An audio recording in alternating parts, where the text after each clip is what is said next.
is kind of Fed centric, if you want to think of it that way.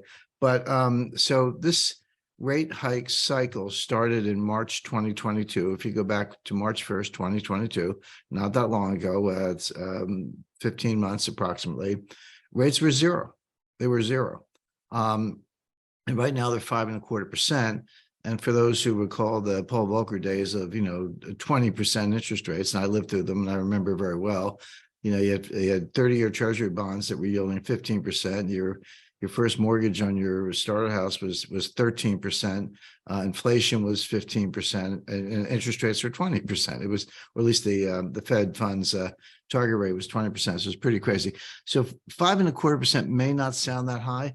It actually is in two respects. Number one, to go there from 0 to 5.25 in 15 months is unprecedented. Even what Volcker did. Volcker started in 1979. He became chairman of the Fed in 1979. And yes, rates did hit 20% in 1981, late 1981. But that was over 2 years. This has happened in, as I say, just slightly over a year. So in terms of not just the level, but how quickly, how steeply this has gone up, it's almost unprecedented. And it's been a shock to the system. And we've seen that play out in the banking crisis in March, Silicon Valley Bank and Signature Bank and First Republic and Credit Suisse. They were all failures, different. Credit Suisse was Swiss, as the name implies. Different failures, different regulatory authorities involved, different solutions, but a sequence, a cascade of failure. Not over, by the way. We are in a little bit of a hiatus right now, a quiet period, if you will, but it's far from over. I'm sure we'll be turning to that in future calls of this type. But we have a Fed meeting. It's 2 days. Actually starts today, but the announcement and the press conference and the dots and all the stuff they do around it, that's all tomorrow afternoon. But we can tell you what they're going to do, which is they're going to do nothing. They're not going to raise rates. By the way, we think there have been 11 or 12 meetings since March 22. It's 15 months, but they don't meet on a monthly cycle, of course. Why keep it simple? They meet approximately every 6 to 7 weeks. But it's been about 11 meetings. So I'm knocking wood right now. So far, we're 11-0. We've been able to call every single Fed policy move correctly for 11 months. So hopefully we'll, if not Joe DiMaggio, at least we'll keep up that track record tomorrow. But seriously, we can tell people what's going to happen. They're going to do nothing. Now, that sounds nice and simple. It's like, okay, the policy rate is 5.25%, also known as the target rate. That's their target for Fed funds. Fed funds move a little bit in a band, but they're, but that's where open market operations come in, buying and selling securities to maintain the target. So right now the target rate is 5.25%, and it's going to stay that way after tomorrow. So that's simple, but what does it mean? And it's the Fed probably thinks they're making things simpler. It's like, hey, we're not going to raise rates. We're just going to see how this goes, check the data, et cetera. But actually, this opens the door to an enormous amount of confusion in the markets and for investors, which we'll explain. So since March of 2022, maybe, in fairness, maybe in the summer, June of 2022, but basically a year, there have been these competing narratives. And one of them is kind of the Wall Street narrative. Sometimes it's called the Goldilocks scenario. Sometimes it's the soft landing. Sometimes it's the no landing. We're not going to have a recession at all. That's no landing. But what it all boils down to is that the Fed has raised interest rates to fight inflation. That's clear. We know that. They've had pretty good success. They're probably at what's called the terminal rate. So just as a quick aside, what's the difference between the terminal rate and the target rate? Well, we know what the target rate is. That's what the Fed says it is. And right now it's 5.25%. The target rate, the terminal rate, there's a theoretical definition, but no one knows what the number is. I don't know what it is, but neither does Jay Powell or the Fed. We're all sort of feeling around in the dark to see if we can find this terminal rate. But the definition of the terminal rate is it's a rate that's high enough to bring inflation down on its own without further rate increases. So what's been going on since March 2022? Well, the Fed has raised, as we described, the rates have gone from 0 to 5.25%. That's a lot. Some of these rate increases were 75 basis points. Some were only 25 basis points. We don't have to recite the whole list, but whatever they were, they got to 5.25%. Very steep progression of interest rate hikes. They were doing it to fight inflation. Inflation peaked in June of 2022 at 9.1%. When I say inflation, just to be clear, they're like, it's like, you know, the old Howard Johnson's, maybe Baskin Robbins, 26 flavors.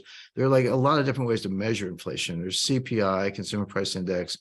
There's the PPI, the Producer Price Index. There's PCE, which is the Personal Consumption Expenditure Index that the Fed prefers.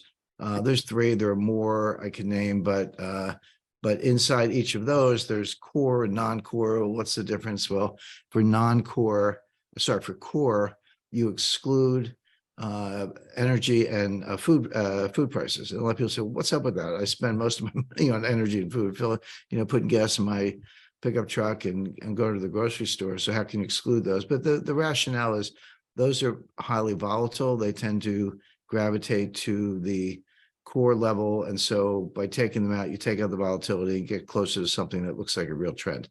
That's a statistical thing. We don't have to debate it. But my point is, when you hear, core inflation is going down faster, well, that just means that they're taking out gas and food. So there's like six. So I just mentioned six kinds of inflation, but there are more, of course. But we don't have to recite them all. Just to say, I'm really going to use CPI because it's the one that's the most familiar, and it's the one that hits you when you go outside and buy anything. That's the one that hits you between the eyes with milk and eggs and gas and bread and clothing and everything else you buy. So the peak was 9.1%. So since March 2022, the Fed has been raising interest rates, and famously, we know that monetary policy works with a lag.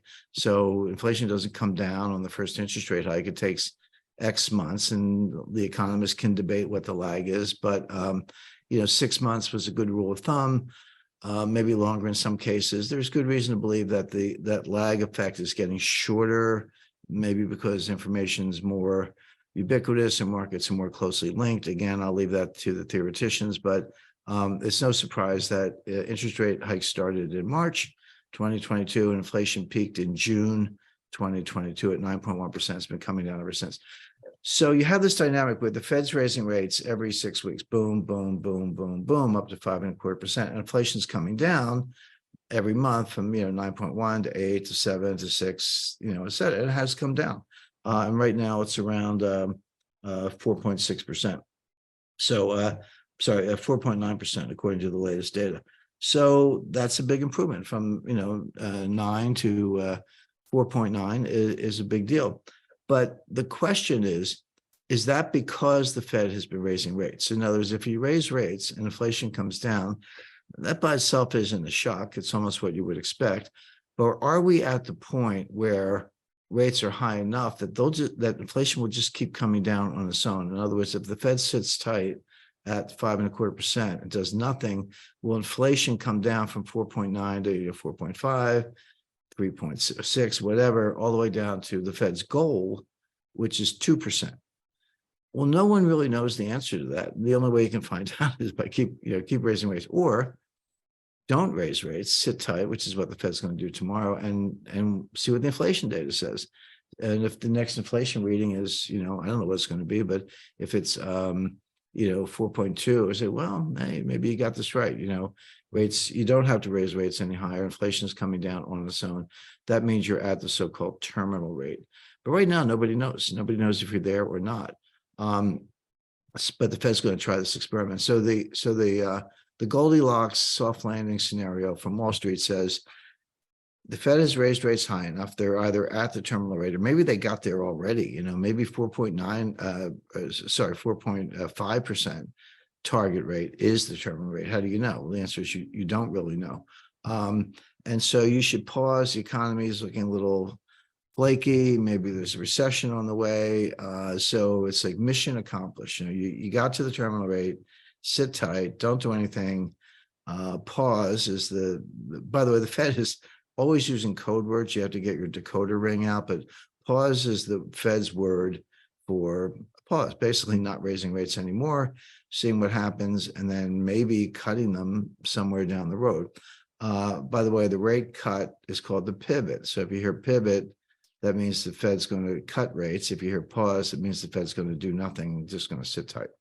So, but the problem with that narrative that, okay, you raised rates high enough, we're on the verge of recession, inflation's coming down, don't stop stop raising them right now. Maybe we'll have no recession, maybe we'll have a mild recession, but mission accomplished, inflation's coming down.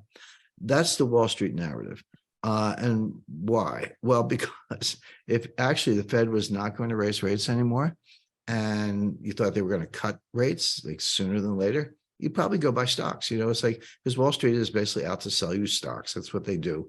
All the research, all the hype, all the talking heads on CNBC, all this stuff, it's all just a show to kind of get you to buy stocks. And it's one of the reasons the stock market has been rallying, not the only reason. Right now, the stock market rally is very, very concentrated in 5 stocks, but they're not the same 5 stocks. If you go back to the spring and the fall of 2022, you had the FANGs, it was Facebook, Apple, Netflix, Google. There's one other stock in there, Amazon, sorry. So the FANGs. Now you're down to about 5 stocks, but it's not the FANGs. They're not talking about Amazon as much. They're not talking about Facebook as much, but you're talking about companies in artificial intelligence. This is the Chat GPT. We don't have time to kind of go into all that in depth. We'll cover that in the future. But now the N doesn't stand for Netflix anymore. It stands for NVIDIA, which makes the processors that you need to run really sophisticated, really deep artificial intelligence programs. It doesn't matter. I remember in the 60s, you had the nifty 50. 50 stocks, just buy them and forget them. They were so good. You could do nothing. It was an early version of an index fund. A lot of those companies went bankrupt, by the way, in the 1970s, so that didn't work out. But Wall Street always has a shtick. So right now it's all about artificial intelligence. But the point is, this Goldilocks scenario of stop, pause, then cut, which is pivot, is one of the things that's been driving stocks. Now, the contrary scenario says, no, actually, you said, meaning the Fed, you said inflation is job one. You said the job of the Fed is not to pump up stocks, not to make it easy for investors. That's the investor's job. Your job is to get inflation under control. And you will not have done that until inflation gets to 2%, because that's your self-announced target, or goal, rather. And yeah, rates have been going up and inflation has been coming down, but how do you know you're at the terminal rate? You don't know. Inflation, at 4.9%. Oh, that's pretty good. That's a lot lower than 9.1, but it's not 2. You're a long way from 2. And if you pause right now, you may find that inflation takes off again. I'll talk a little bit more about that. And I personally lean to that camp. I don't think inflation is under control. I don't think the Fed's at the terminal rate. I think if they raise rates more, could they cause recession? Yeah, I think that's a real possibility. But the Fed has always said so, going all the way back to August 26, 2022, Jackson Hole, Jay Powell said, there's going to be pain. He used the word pain 3 times in one paragraph of a very short speech. I've never heard a Fed chairman use the word pain. He said, there's going to be pain. This is going to be painful. He was pretty explicit, and he repeated that in a lot of other speeches. So scenario A is mission accomplished. You're at the terminal rate. Inflation is coming down on its own. Stop raising rates. No recession. Buy stocks. The alternate view, and one I subscribe to, is it's not mission accomplished. Inflation's still bad. You got to raise rates more. There may be a recession. There may be a very bad recession. We may already be in a recession, but that's not really your job. Your job is to get inflation under control. When you're not there, it's not mission accomplished, and you got to keep going. So does the fact that the Fed, they're not going to raise rates tomorrow, so we know this. So, take that to the bank. Does that mean the Wall Street scenario was correct? Does that mean that the Fed said, yeah, it is mission accomplished, we're pausing, we'll get back to you when we get rate cuts are a separate subject. Maybe that's off till 2024, but we're getting out in the nick of time, and there's not going to be recession, or if there is, it'll be very mild. Does that mean that Wall Street narrative was correct? Well, according to Fed, the answer is no. The Fed is taking a third way. The Fed is saying Wall Street's not necessarily right. This is not a pause. We're not going to raise rates tomorrow, but this is not a pause. And they're saying that we don't think the contrary view, the Jim Rickards view, but I'm not the only one. I mean, a lot of people have said this. We don't think that's necessarily right either, because we don't see a bad recession. What we're going to do is skip. So again, I say, get your decoder ring out. You need to know these code words. What the Fed has said is they're going to skip a rate increase at the meeting tomorrow, but they're leaving open the possibility that they might raise rates again in July or September. Those are the next two meetings. We have the Fed calendar. It's not a secret. You can look it up on the website. But the next two meetings are late July and kind of mid to late September. So the Fed says they're not saying we're pausing, because that means no more rate hikes. The Fed's saying we're going to skip a meeting, which is June, but we might raise rates in July, or we might raise rates in September, or we might not do anything. We don't know. We have to look at the data. We have to look at the employment data. We have to look at the inflation data. We have to look at real wages. We have to look at economic growth, and then we'll decide. And by the way, several other central banks have done this. I believe Australia and Canada have skipped a rate hike and then let a few months go by and then went back to raising rates because it was not mission accomplished. So that's not a stretch, and that is going on with some other, less important central banks around the world. So what's the Fed's rationale behind the skip policy? Because that's what they said, that we're going to skip the hike, but we may do it again in July. By the way, the stock market's not ready for that. The stock market thinks this is the pause. They're like, yeah, well, the Fed may have said skip, but it's over. They're not going to raise rates anymore. If inflation does not come under control and the Fed does come back and raise rates in July, and it's too soon to predict July. I'm not saying that they're going to raise rates in July. I'm saying they might raise rates in July, that this skip is not a pause. That's the main point. But the market is pricing in a pause and maybe even a pivot, meaning they think they're going to cut rates by, who knows, September, October, November, somewhere in that time frame. That's the buy stock scenario. And of course, we've seen these AI, artificial intelligence, GPT stocks, just kind of going to the moon. That's a separate subject. That's definitely a bubble. That's as clear a bubble as I think I've ever seen. But bubbles can last longer. The old saying, bubbles can last longer than you can stay solvent. I'm not saying go out and short stocks. I'm just saying beware. So it's all going to depend on this inflation data. Now, what is the Fed thinking when they say we're going to skip, not pause? We might raise rates again. What are they looking at that kind of drives them? Well, they're looking at probably the worst indicator you can think of, which is the unemployment rate. The Fed has this crazy view. It's been around for, I don't know, 80 years or maybe a little bit longer, called the Phillips curve, named after, I think, an Australian economist named Phillips. And the Phillips curve theory said that unemployment and interest rates move inversely, meaning low unemployment means high inflation. Conversely, high unemployment, in other words, a recession, means low inflation.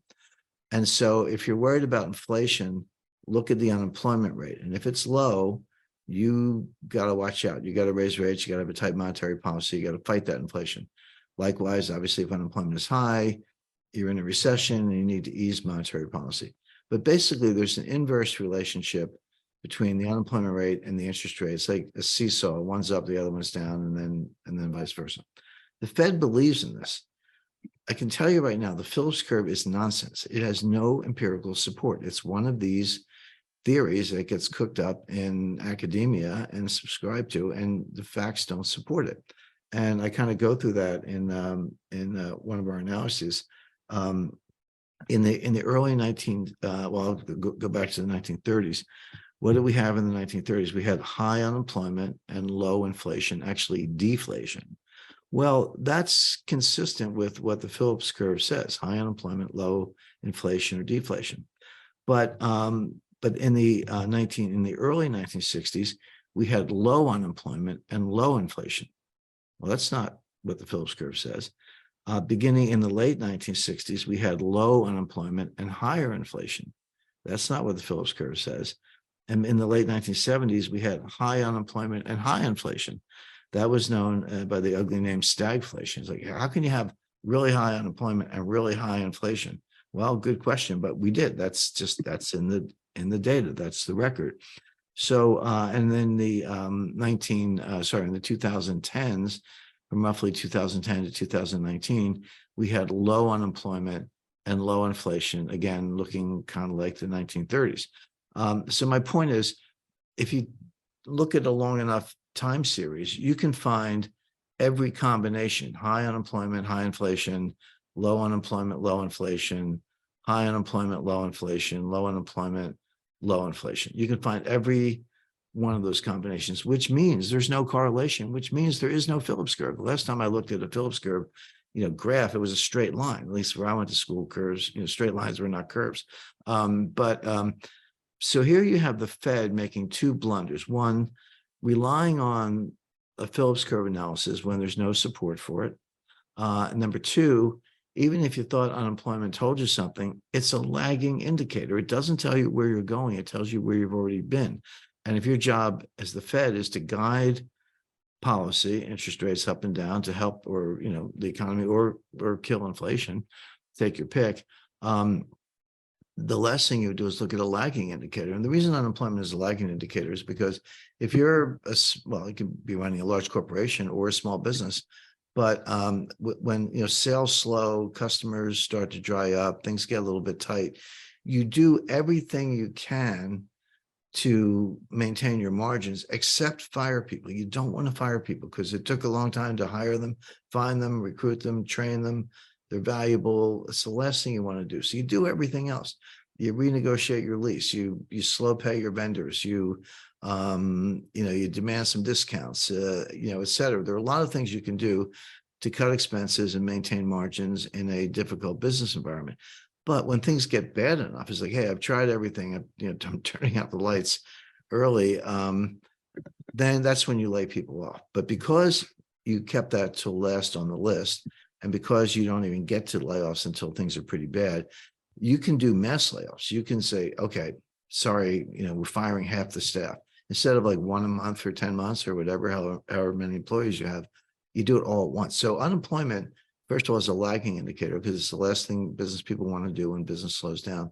And number two, it can turn on a dime. It can go from, really low unemployment to like, boom, we're laying everybody off.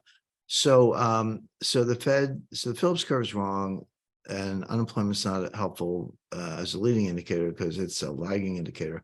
But that's what the Fed's doing. I can't barge into the boardroom. I've been there as a visitor, but I can't barge in and start screaming at people. So, that's what they're doing. So what that means is that, and by the way, this recalls the famous Volcker blunder of 1980. And we've mentioned that before, but let me kind of go through it really quickly.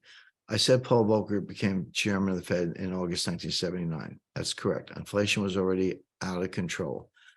Volcker took it upon himself to raise rates to get inflation down, and he had some success. And so by early 1980, rates were higher, inflation was coming down. Nice job.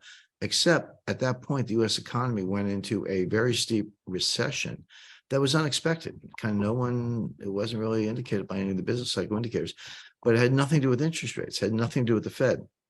It was a regulatory blunder by the Carter White House. They put some caps and controls on credit card issuance and credit card interest rates.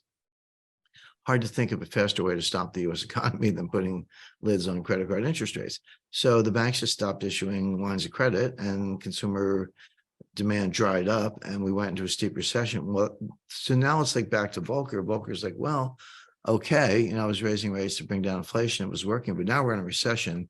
He was being burned in effigy and all that. So he cut rates. He cut rates a lot to get us out of the recession, in theory. And we did come out of the recession pretty quickly, but That was, again, had nothing to do with the Fed. It was because the White House realized they screwed up and they rescinded the regulations, and the bank said, okay, we'll keep issuing credit cards.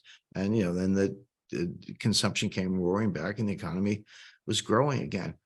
But the damage was done. The Fed lost its credibility because they cut rates. It was not mission accomplished with inflation. And that's when inflation really took off. In 1981, boom, it was to the moon. And that's when Volcker raised rates to 20%. It wasn't in 1980 or late 1979. It was in 1981. And that threw the economy into the worst recession since the Great Depression. And that was 81, 82. And then we didn't really come out of it all. We didn't get real low inflation and growth until 1983. So, but that was called the Volcker blunder because Volcker should have ignored the recession. It was for regulatory reasons, not for interest rate reasons. He should have persisted in the fight against inflation, continue raising rates, or at least, skip, I guess, or pause maybe at the time. But he threw in the towel early on the fight against inflation. He regretted it, and inflation came back much faster. So just to kind of wrap this up, the Fed's doing the skip policy. They're going to look at data and see what happens next. Wall Street's treating it as a pause. So buy stocks. I'm looking at it saying you probably just screwed up because inflation is not under control. We could be witnessing a replay of the Volcker blunder. We could be witnessing a scenario where Jay Powell, again, skips, but at least in the short run, it's a pause. And then the July and August inflation data, I don't know exactly what it's going to be, but that could suddenly go up again.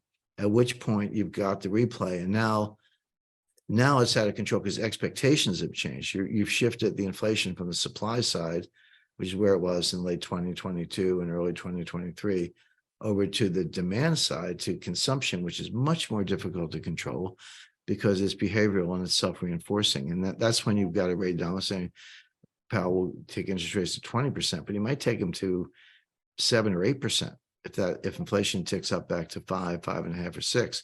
So, and that would be stagflation because we're probably in a recession anyway. So that scenario where you go into a recession, it gets worse, but you threw in the towel early on inflation and you got to really raise rates a lot to get inflation under control. So what are you doing in that scenario? You're raising rates very sharply in a recession. That makes the recession worse. That's stagflation. That's the late 1970s. That's when unemployment goes up and interest rates go up at the same time, which the Phillips curve says can't happen, but the Phillips curve is garbage. It can happen. It did happen. Just read the history books. So, so here we are. So the Fed's going to do nothing tomorrow. They're going to call it a skip, not a pause. Wall Street will call it a pause and say buy stocks. And I'm saying it's probably a mistake. The inflation genie could be back out of the bottle. And you may have to raise rates a lot more, even in a recession. We could be back to stagflation before we know it. So, so you got three paths: either inflation is under control and the Fed's got it just right, or inflation's not under control, but you can raise rates and kind of muddle through, or we're in a recession now, and there are a lot of signs that that's the case. We don't have the time to go through them all, and they're highly technical, but inverted yield curves and other indicators say that that's the case. Not the unemployment rate, by the way, because it's a lagging indicator. But you could be raising rates in a recession sooner than later, and that's stagflation. And I remember it well, but we could be heading back to that. So, so you got three scenarios.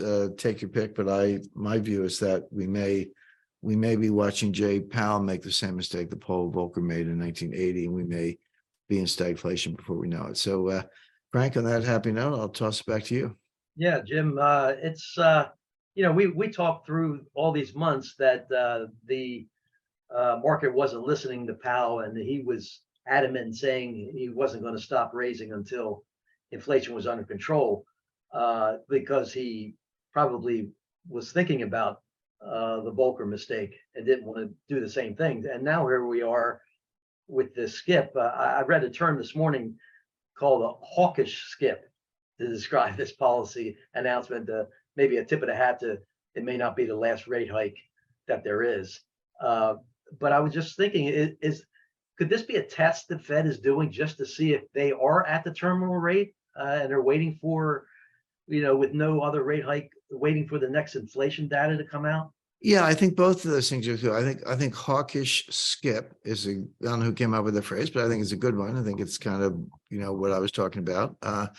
And yeah, the idea that we might be at the terminal rate, but we're not sure. So instead of saying no more rate hikes, or instead of hiking one more time, we'll skip, watch the data, and see what we do next. But the hawkish skip idea is that they actually might raise them in July, Yeah. or September if inflation ticks up again. Again, too soon to make that forecast, but that could very well be what happens.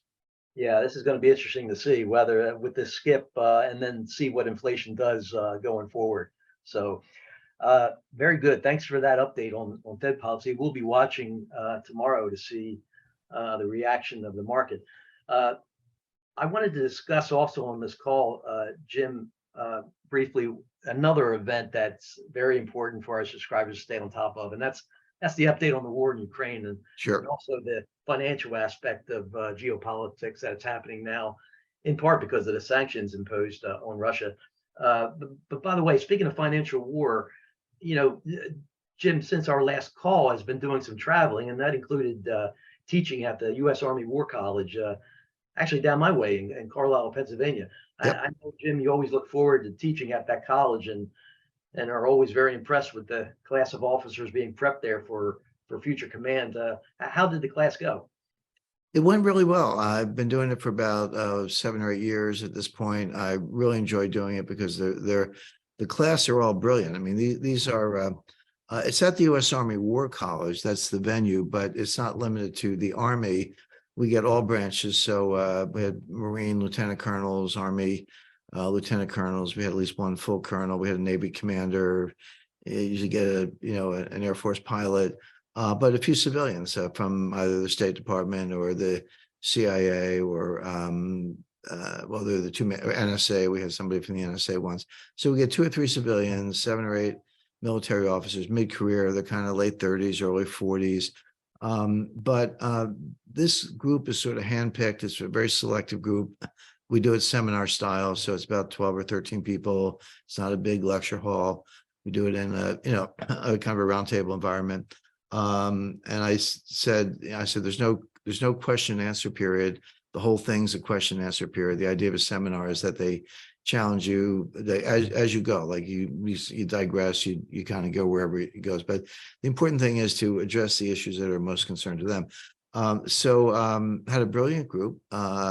And I read the resumes before I do the class, and I just shake my head. I mean, they all have master's degrees, sometimes 2 master's degrees, 1 or 2 PhDs, speak 3 or 4 languages, been deployed in Iraq, Afghanistan, elsewhere in the Middle East, maybe even first Gulf War, and have very sensitive positions or command positions today. So very, very impressive group. But just for the benefit of our listeners today, what I say to the group, to that seminar, is exactly what I say on this call. It's not like I have a secret briefing book for the Army War College and say something else on this call. I say the same thing, and get a lot of the same reactions. So we talked about what we're talking about now. There wasn't as much on Fed policy. We really talked about sanctions, financial warfare. That's the topic, of the seminar, financial warfare. But of course, when financial sanctions are flying around and certain goods and services are no longer being traded because you're not allowed to sell high-tech equipment to Russia. Russia's not allowed to sell oil to the rest of the world, or if they do, there's a price cap, et cetera. And on and on and on. I've been a sanctions expert for decades, and I've never seen so many sanctions of such an extreme type. But I spent about a third of the class on what is now the blowback, and I warned the Treasury about this, years ago, and they're always polite, but they don't actually do anything. But the point I made is that are sanctions powerful? Yeah, used selectively in a targeted way, depending on the size of the opponent, depending on, the particular goods or services involved, they can be effective. But if you overuse them, you're sanctioning everybody and you're taking on big players. I'm not talking about Iran. It's a pretty big country, about 70 million people, but Russia, which is a whole different, largest nuclear power in the world, largest landmass in the world, one of the 3 largest energy exporters in the world, is strategic metals and from Moscow to Siberia. That's a whole different ballgame. And I said, and I warned them that if you overuse sanctions, hit big targets, try to strangle major economies, there's going to be pushback. People are not going to stand for it. They're going to get out of the dollar, because the dollar is your weapon. You've weaponized the dollar to kick people out of the SWIFT payment message traffic system, freeze, holdings of U.S. Treasury securities. By the way, I got a big laugh out of the debt ceiling debate. We just got through that, about 2 weeks ago. But, the politicians were yelling, we've got to raise the debt ceiling because the U.S. has never defaulted on its debt. That's nonsense. The U.S. defaults on its debt all the time. What do you think we did with Russia? Russia had about $150 billion of U.S. Treasury securities, which are in digital book entry form. They're not in paper, they're in book entry form, and the ledger is maintained by the Treasury. So when you froze those securities, what that means in practice is that Russia is not getting the principal and interest payments on those notes. So I'm sorry, if I buy a note and you tell me you're not going to pay me principal and interest, that's a default. Now, it's what the rating agencies call selective default. We didn't default against everybody, just Russia. I don't care. I mean, I understand that, but that's a default. So the U.S. does this all the time in different ways. But anyway, that's just a little aside. But these were unprecedented in scope and size. But they invited exactly the pushback I described. And the pushback is coming August 22nd. That's when the BRICS are meeting at the leader level, meaning Xi Jinping, Vladimir Putin, Lula da Silva, Ramaphosa of South Africa, and Prime Minister Modi of India. So the leaders are going to be there in Durban, South Africa, August 22nd, and they're going to announce this new BRICS currency. It is going to be gold linked. It's not quite the same as a gold standard, but it's going to be gold linked in terms of what's a BRICS. I don't even know what they're going to call it. I'm calling it a brick, but they may have some name for it. That's fine. But what's 1 unit of the BRICS currency worth? Well, they're going to define it, but they're going to do it by weight of gold. They're going to say it's worth, 1 brick's worth 1 ounce of gold. Again, I don't know what the unit is, but it'll be along those lines. And so this is going to be the biggest shock in the international monetary system since 1971, since Richard Nixon suspended redemption of dollars for gold in our foreign trading partners. So, and it's getting very little attention. It's a big deal. I think people either don't understand it, or they don't give it much credence, or they just think the dollar will always be king. Talk to the British about that. They used to say that about sterling, and that hasn't been true since 1944. So, but we cover this in at length, like thousands of words in the most recent edition of Strategic Intelligence. I think a lot of our listeners today have that, and you can refer to it. By the way, that got an abridged version of that got picked up by Russian media the other day, which we have a big mailing list and a good following. We're very happy about that. But the Russian media channel, I think, reaches 1 billion people. So our readers got that first. Our readers got that in early June, but about 1 billion people got it a couple of days ago through Russian media. So so here it comes. But that's really what we spend most of the time on. And I said to them, I said, it won't happen. Well, this thing, what I'm describing, will happen August 22nd. I said, after Labor Day, your commanders are going to call you up and say, hey, what's going on with this BRICS thing? And you'll be very well prepared to answer the questions. So I was keeping my class ahead of the curve, but we can keep our readers ahead of the curve too. So so with this emergence of this new currency, Jim, it's in August. What do you think happens at the Jackson Hole conference that happens soon after that? How do you think the central bankers are going to react? Well, it's a great question, Frank, and you're absolutely right. They're within a couple of days of each other. So the BRICS summit is August 22nd to August 24th. Sorry. We don't have an exact date on the Jackson Hole summit. They keep it under wraps. I mean, everyone knows when it is. It's the last weekend in August. So, but that, I don't have my calendar in front of me, but that's probably like August 26th, somewhere in there, 27th. So these are within days of each other. It's kind of a great question because I'm not sure that anyone at the Jackson Hole Summit is going to be particularly well prepared on this. They're all their G7, Christine Lagarde and Jay Powell and the Mark Carney, the usual suspects. They'll all be there, but I'm not sure any of them are particularly prepared for this BRICS thing. Or if they've heard about it, they probably don't take it very seriously. But they may find out the hard way. Yeah, definitely. All right, Jim, terrific information. These are two main events, the BRICS and the Fed policy happening in real time that will impact markets. So we'll see what happens from here. I'm sure Jim will keep us informed with any new developments through the 5 links and various editorial during the month. So we're looking forward to that. Jim, we just have a minute left for some subscriber questions. Will you take just a few for us real quick? Sure. Well, I'll try to do like a lightning round. I usually talk too much, but I'll try to keep the answers short. Okay. This is Tom from Naples, Florida. Speaking of the debt ceiling you were just mentioning, Tom asks, Jim, do you agree with Jamie Dimon that Congress should just abolish the debt ceiling altogether?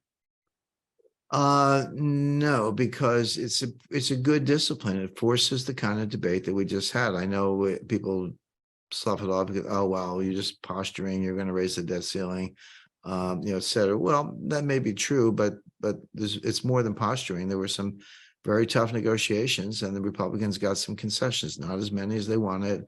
There's a little uproar in the Congress today, but it serves a useful purpose. It imposes some kind of discipline, not enough, but it's better than nothing. So I think it's good to revisit the debt ceiling and force the debate. Okay, great. Kathy from Scranton, Pennsylvania asked, Jim, why did the most recent announcement of production cuts by OPEC not have much impact at all on oil prices? Probably because the global economy is going into a very severe recession. So cutting supply is fine, but demand is crashing. Yeah, going hand in hand with the economic contraction like that. Right. And let me get one more in here. John from Swansboro, North Carolina asked, Jim, how would a commercial real estate crash impact markets and the economy? Big time. They always say generals are fighting the last war. And of course, in 2007, we saw 2008, 2009, we saw the most severe recession since the Great Depression. It was triggered by collapse in residential mortgages, subprime mortgages, so-called Alt-A, Alternative A, which are very close to subprime. There was a lot more to it than that. There's a lot of stuff going on behind the curtain of the international monetary system in 2008. But yeah, the collapse of the residential real estate market and the defaults in the mortgages that went hand in hand with that were a big part of it. Now we're talking about commercial real estate. Residential real estate is in a little better shape because so many things were tightened up after the last collapse. You no more zero down payments. You probably got to put 20% down, more vetting, higher credit ratings, banks have bigger reserves. So all that's safer. But over in commercial real estate, that market has collapsed. And a lot of it had to do, it was sort of declining anyway. Things were getting overbuilt, but a lot of it had to do with the pandemic and work from home. And work from home started as you can't do it. And then it's like, oh, I guess you can do it. And we all spend our lives on Zoom. And but then the pandemic lasted so long. Well, it didn't really last long, but the lockdowns lasted long because of the neo-fascists like Anthony Fauci and the teachers unions and others insisted on it really more for their own benefit than the benefit of the country. But it was so severe that everyone got used to working from home, and now you can't get people to come back to the office. Well, commercial. So you got all these skyscrapers and big names on the marquee, but they're half empty, and certainly rentals are going down because why would I pay up for rent in a prestige building if I can go across the street and get 2 floors for with 1 year free, which you can. So, but that's more highly leveraged. The other thing about construction loans is they tend to be, well, now I'm speaking specifically about construction loans as opposed to long-term mortgages, but they tend to be short-term, like 1 year, 2 years. And then they get taken out by a long-term mortgage. But that's a bridge, but it's kind of like a bridge to nowhere. It's like if I have the construction loan and I get my building done, but I don't have any tenants because everyone's working from home, and I don't get a permanent mortgage, I can't pay off my construction loan. So this is where the defaults skyrocket, and this is going to be a very big deal, and will add to the severity of the coming recession. Yeah, that's going to be a really big deal for this recession coming. Yeah. By the way, sorry to interrupt, Frank. I shouldn't say coming recession. We may be in a recession right now. The Right. data is mixed, but there are a lot of bad signs out there. Okay, great. Well, unfortunately, we are up against the clock, so we'll have to wrap it up here. I'm telling you, these hours go very quickly when immersed in some interesting topics like we have today. A lot of good questions sent in once again. Sorry we couldn't get to more. And don't forget, you can always send in a question that's on your mind to our email address, askjim@paradigmpressgroup.com. We'd love to hear from you. So, Jim, we appreciate your time today. Thank you, Frank. And we thank Jim for taking the time this morning to get us all up to date